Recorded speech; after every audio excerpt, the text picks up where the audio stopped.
ಎಲ್ಲರಿಗೂ ನಮಸ್ಕಾರ. ಇವತ್ತೊಂದು ಹಿಸ್ಟೋರಿಕಲ್ ಬಗ್ಗೆ ಅತ್ಯಂತ ಫ್ಯಾಕ್ಟ್ ಆಗಿರುವಂತ ಒಂದು ನಿಖರ ಸುದ್ದಿನ ತಿಳ್ಕೊಳ್ಳೋಣ.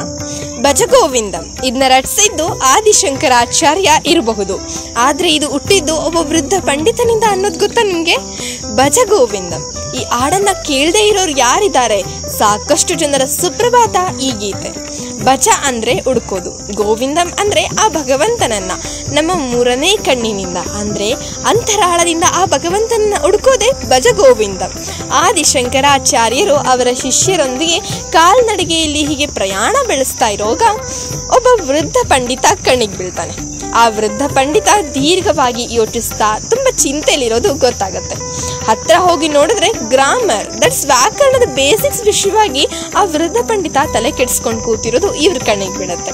ಆ ಅಣ್ ಮುದುಕನ ಅನುಚಿತ ದೃಷ್ಟಿಕೋನ ನೋಡಿ ಆಚಾರ್ಯರೇ ಹೇಳ್ತಾರೆ, ಅಲ್ಲ ಪಂಡಿತ್ರೆ, ನೀವು ವ್ಯಾಕರಣವನ್ನ ಪಾಠ ಮಾಡ್ತಾ ಇದ್ದೀರಾ, ಆ ಬಾಯ್ಪಾಠ ಮಾಡೋ ನಿಟ್ಟಿನಲ್ಲಿ ಅದನ್ನ ಅರ್ಥ ಮಾಡ್ಕೊಳ್ಳೋದನ್ನ ಮರಿತಾ ಇದ್ದೀರಲ್ಲ. ಇಷ್ಟೆಲ್ಲ ವೇದಶಾಸ್ತ್ರ ತಿಳಿದ ನೀವು ಈ ವಯಸ್ಸಿನಲ್ಲಿ ವ್ಯಾಕರಣವನ್ನ, ಅದರಲ್ಲೂ ಬೇಸಿಕ್ಸ್ ವ್ಯಾಕರಣವನ್ನ ಕಂಠಪಾಠ ಮಾಡ್ತಾ ಇರೋದು ನನಗೆ ಯಾಕೋ ಮೂಢನಂಬಿಕೆತನ ಅನಿಸ್ತಾ ಇದೆ ಅಂತ. ಆಗ ಹುಟ್ಟಿದ್ದೆ ಮೊದಲ 4 ಸಾಲುಗಳು. ಆ 4 ಸಾಲುಗಳ ಅರ್ಥ ಏನ್ ಗೊತ್ತಾ? ಓ ಮೂಢನೆ, ಗೋವಿಂದನನ್ನ ನೀನು ಭಜಿಸು. ವ್ಯಾಕರಣದ ನಿಯಮಗಳು ನಿನ್ನ ಕೊನೆಗಾಲದಲ್ಲಿ ಕಾಪಾಡುವುದಿಲ್ಲ, ಆದರೆ ಆ ಗೋವಿಂದನ ಭಜನೆ ನಿನ್ನ ಕಾಪಾಡುತ್ತೆ.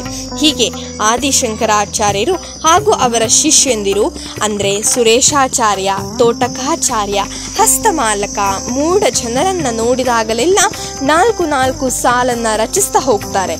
ಭಜಗೋವಿಂದ ರಚಿತವಾಗಿದ್ದು ಹೀಗೆ. ಇಲ್ಲಿ ಓ ಫೂಲ್, ಮೂಢಮತೆ ಅಂತ ಇರೋದು ಕೊಬ್ಬಿನಿಂದಲ್ಲ, ಬದಲಾಗಿ ಪ್ರೀತಿಯಿಂದ.